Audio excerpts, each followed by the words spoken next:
Hey guys, what is up? Mist here with another video. Today I'm going to be doing a full review of the Dynalink 4K Ultra HD Android TV box. Stay tuned.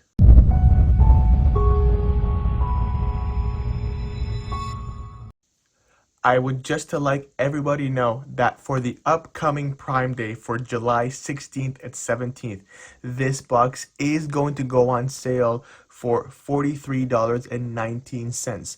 It is currently $53.99. So currently, if you do want that discount, make sure you buy this for the upcoming Prime Day coming in July 16th and 17th. So, the Dynalink 4K Ultra HD box is a dongle-like box that will be plugged into the back of your Android TV and sort of leave it hanging.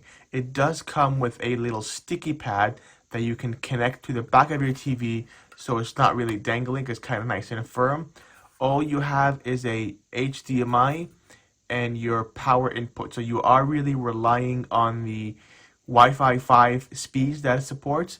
It could go up to 100 megabits per second, which is not that bad, and that's usually enough for what you need for the streaming day-to-day content, like I'll show you later here in this video. So the box is basically an extremely lightweight box running the official Android TV OS. Outside of that, it does support the official YouTube, official Netflix, etc. The box is really, as you can see, I'll bring it up here closer. It's a nice little Dynalink logo.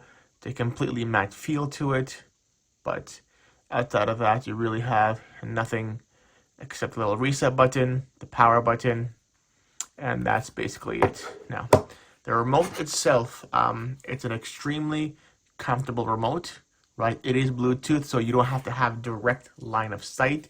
You can basically, with this being in the back of your TV, it'll be enough for, just kind of pointing anywhere you want and making it work. So you will have to charge it with some batteries, which it does come with, as you can see. So makes it really, really easy for you guys to use. But here's the actual remote. You have the power button, change source. You see your Google profiles, Chromecast settings. You have your directional D-pad. You have your back button, home screen, TV, mute, volume up, volume down, channel up, channel down, and quick buttons for Prime Video, Disney, YouTube, and Netflix. And yeah, if I bring it close to the camera here, it's nice and clicky, right? So extremely comfortable remote. Again, the reason this has this little infrared sensor is because it has the ability to also turn off and on your TV.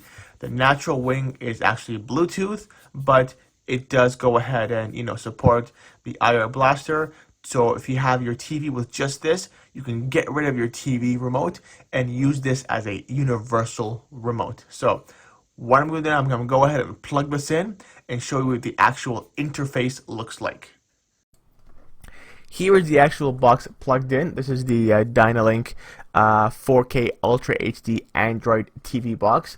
The first thing we're going to go through is the actual specs of the actual box. So, by the way, if you guys want to see more of an unboxing and first impressions of this video, I will leave a link down in my description below, or click on the card in the top right hand corner. So let's go ahead here and launch AIDA64. So once you open up the actual application, this is the actual specs of the actual box itself, not the advertised specs. So you see here you have the device type, manufacturer, brand.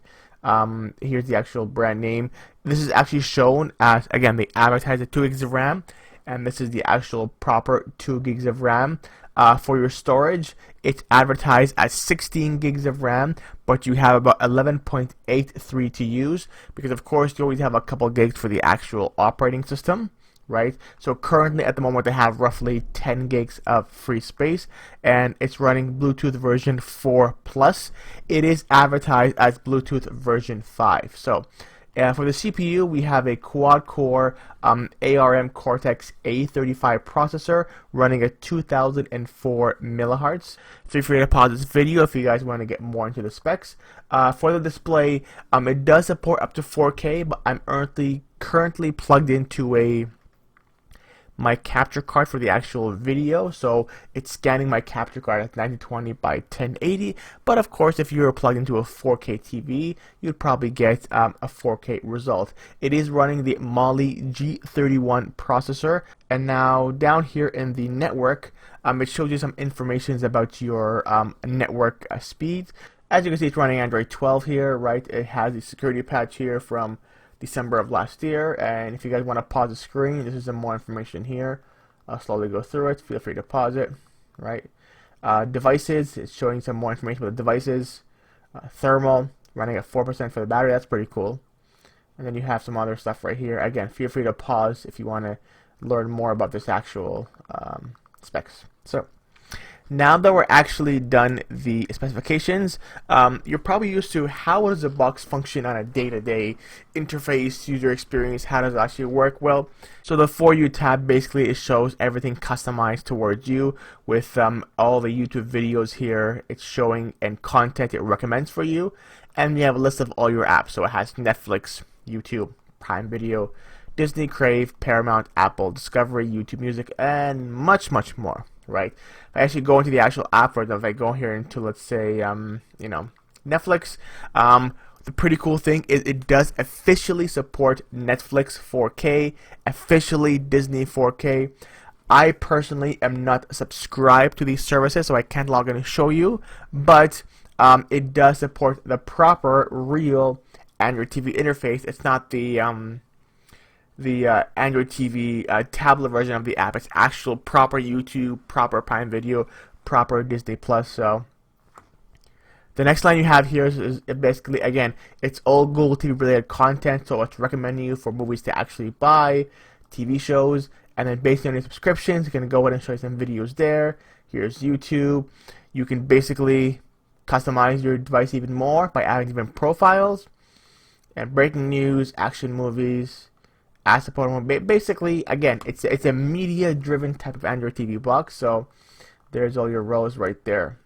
For You is basically customized for you. If you go to the movie section, it shows you recommended movies. Same with shows, apps. It's specifically for all your applications, and library is if you have any purchased library. So top here, the actual search button you're probably going to use a lot, but this is where you can search, doing a universal search across everything in your actual device. Like for example here, it shows you examples like show me yoga videos. So instead of typing it, I'm going to hold the assistant button on my remote and say something. Show me some gym training videos for newbies. And there you guys go. So it shows you some training videos here for the gym. For example, if I want to change that, let's go ahead and erase it here. Show me videos on how to properly cook an egg. Again, videos is just one thing, but it's pretty cool. Like for example, I can even have it open up apps as well, like open YouTube. It's gonna go ahead and open up YouTube, right? So again, if you've used Android TV in the past, it's really, really easy to use and extremely easy to operate. Top right hand corner, you have your settings, so you have your screensaver accessibility. If you want to add or remove Bluetooth devices, so like a gamepad, a game controller, such and such. If you go down to the actual main settings here, you get some more settings for your display and sound, your internet, privacy, apps, system, motion accessories, help and feedback, the whole 9 yards. So pretty much a really, same thing as any other Google TV device. So outside of that, now I want to show you next is I want to play some local videos off my local network. I'm going to first go ahead and play a 1080p video here.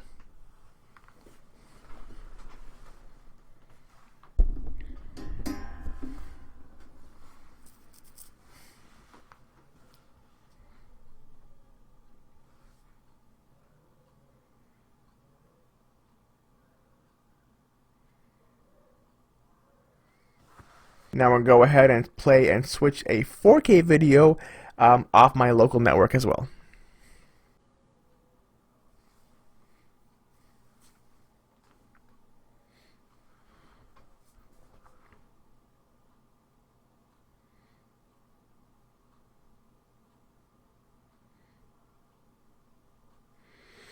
These videos are of my local network, so it's local feedback. It's not really using the internet. Now, next, what I'm going to do is we're going to go ahead and play some YouTube videos and do a 4K there as well.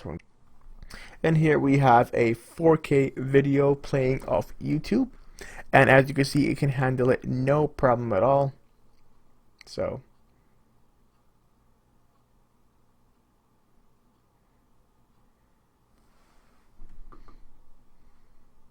now next we're going to go ahead and check out for the speed test. This is where it's kind of, different than advertised. So we seem to be getting an average between 30 to 40 megabits per second because of right now at this moment of time when I'm actually doing the test, but my other devices seem to be having no problem at all. So I'm not the issue with the actual box, but it looks like it can't seem to be getting speeds over 100 megabits per second, but it could be the app itself. But usually if I'm getting like an average of 30 to 50 megabits per second, that is plenty for everything doing streaming wise. Another thing as well is I want to show you sideloading, right? Sideloading is a pretty popular thing that we do to install apps that is not on the actual Play Store. So I was able to go ahead and get Downloader from the Play Store, and here we're going to go ahead and type in google.com, and now let's go ahead, for example, and search for, as you can see here, I've been searching before. Let's go for example to APK Pure. So once you're on apkpure.com, you can go ahead and search, or just for purpose of the video, we're going to go ahead and just download any apps that to show you that it does support sideloading. Let's, for example, try loading the newest version of MX Player. Now it's downloading APK. This is to show you that you can sideload applications that is not on the Play Store with not a problem as well.